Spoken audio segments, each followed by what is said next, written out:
जी, नमस्कार। आपका 122 सोनपुर विधानसभा क्षेत्र से निर्दलीय विधायक प्रत्याशी भाई मनोज कुमार सिंह। आप लगातार क्षेत्र में घूम रहे हैं। क्या देख रहे हैं क्षेत्र में घूमने के बाद? क्या आपको लगता है? लगातार क्षेत्र में घूमने के बाद हमने यही एहसास किया है कि जनता के साथ जो अभी तक जो दुर्व्यवहार हुआ है, पूरे विधानसभा सोनपुर के अंदर में, उस दुर्व्यवहार को देखते हुए, विकास को देखते हुए, शिक्षा को देखते हुए, बेरोज़गारी को देखते हुए, हमने निर्णय लिया कि हमने जो सोचा कि नहीं, हम एक चुनाव जो है निर्दलीय पार्टी से ही लड़ेंगे क्योंकि यहाँ पर जो भी कुछ हो रहा है वो ठीक नहीं हो रहा है। अच्छा आपने जो है हमारे चैनल के माध्यम से भी आह्वान किया था कि आप भावी प्रत्याशी हैं सोनपुर विधानसभा क्षेत्र के जन सुराज की पार्टी से टिकट का मजबूत दावेदार हैं। आखिर कौन सा ऐसा बात आ गई कि आप जो है निर्दलीय लड़ने का सोच लिए? देखिए, हम जन स्वराज के विधायक के लिए आवेदन किए थे, लेकिन हमने पार्टी का सोच, विचार और तौर-तरीका सभी पार्टी से मिलता-जुलता नज़र हमको आया और उस कारण से हमने जन स्वराज पार्टी को छोड़कर निर्दलीय प्रत्याशी के रूप में चुनाव लड़ने की घोषणा हम कर दिए। अच्छा, सबलपुर पछारी टोला में बहुत ज़्यादा नुकसान लोगों का हुआ है। कई घर ढह गए हैं। आप गए भी होंगे। तो क्या लगता है किसका लापरवाही है जो वहाँ प्रत्याशी में वर्तमान में विधायक हैं, वो वहाँ नहीं जा पा रहे हैं? क्या बोलिएगा उस पे?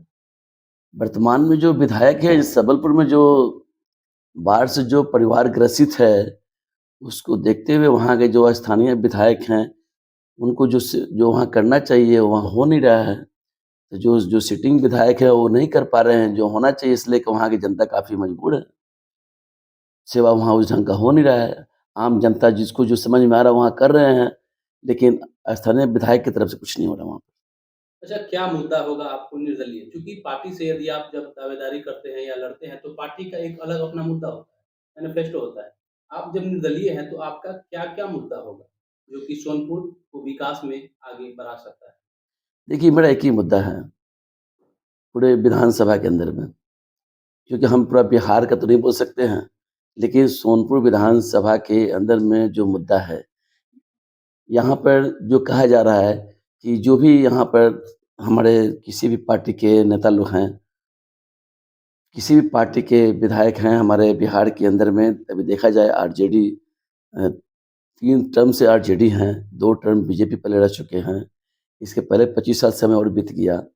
जो विधानसभा के अंदर में जो समस्या है, वो समस्या आज भी बरकरार है और उस बरकरार को देखते हुए हमने वहाँ के स्थानीय जो बेरोज़गार युवक हैं, जो शिक्षा से पीड़ित हैं, जो वहाँ के समस्या से जूझ रहे हैं, आम ग्रामीण क्षेत्र में जो रोड का, पुल का जो दिक्कत है, समस्या है, आज भी दियारा क्षेत्र उससे परेशान है, ग्रसित है।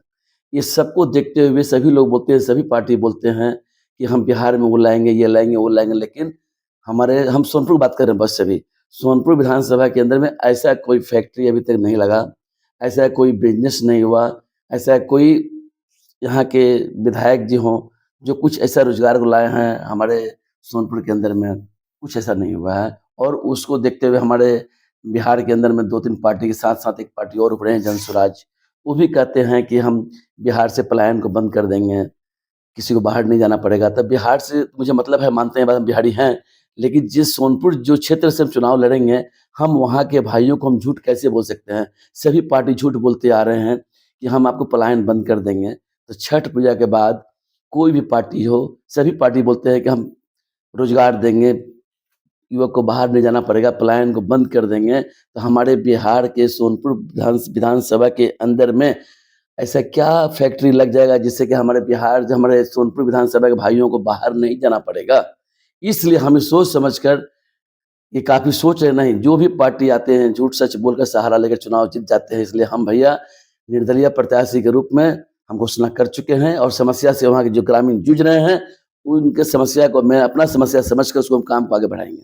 सोनपुर विधानसभा की जो जनता है उससे क्या अपील करना चाहेंगे? सोनपुर विधानसभा की जनता से हम यही अपील करना चाहेंगे कि आप सभी को अपना-अपना बहुमत दिए, अपना-अपना अधिकार दिए, इसके बाद भी यदि वो लोग आज तक संभल नहीं पाए, हमारे जो भी सोनपुर के विधायक रहे, लेकिन आप लोग कम से कम इस बार सभी पार्टी से हटकर आप लोग एक निर्दलीय प्रत्याशी को उनको आप अधिकार दीजिए जो आपके हक के लिए लड़ाई करें, आपके हक के लिए लड़ें, आपकी शिक्षा के लिए, आपकी बेरोजगारी के लिए, आपके व्यवसाय के लिए, बच्चे के भविष्य के लिए। क्योंकि जब तक आप जिसको घर का मुखिया बनाते हैं या समाज का मुखिया बनाते हैं या उसको विधायक बनाते हैं, तो जब तक वो आपका आवाज़ बनकर विधानसभा में नहीं आगे जाएँगे, तो हमारे विधानसभा का विकास कहाँ से होगा? हम झूठ की राजनीति करने वाले नहीं हैं, मनोज भाई की यही पहचान है। हम आपसे अपील यही करेंगे सोनपुर भाइयों से कि आप अपना मन को बदलिए और एक सच्चा प्रत्याशी को आप अपना वोट दीजिए, आगे की ओर भविष्य बनाइए, ताकि हमारे बिहार के खास करके सोनपुर विधानसभा के भाइयों को, जहाँ के हम प्रत्याशी हैं, क्योंकि हम झूठ बोलना पसंद नहीं करते। सभी पार्टी बोलते हैं चुनाव से पहले 400 पेंशन 1100 कर दिए, 1100 कोई बोलते हैं 2500 कर देंगे, कोई बोलते हैं 2000 कर देंगे, सभी बोलते हैं बड़ा-बड़ा बात। लेकिन हमारे बिहार के अंदर में 50 साल बीत गया, सोनपुर विधानसभा के आज भी युवक बेरोजगार हैं, बिहार के लोग बेरोजगार हैं। अब प्लायन फैक्ट्री कहाँ से बंद होगा, ये संभव नहीं है। इसलिए हम समझ रहे हैं कि नहीं, आप सब मुद्दा को देखते हुए भाई मनोज सिंह को निर्दलीय प्रत्याशी के रूप में आप अपना बहुमत देकर उनको विजयी बनाइए, ताकि सोनपुर विधानसभा का विकास हो सके। बहुत बहुत धन्यवाद। जी नमस्कार।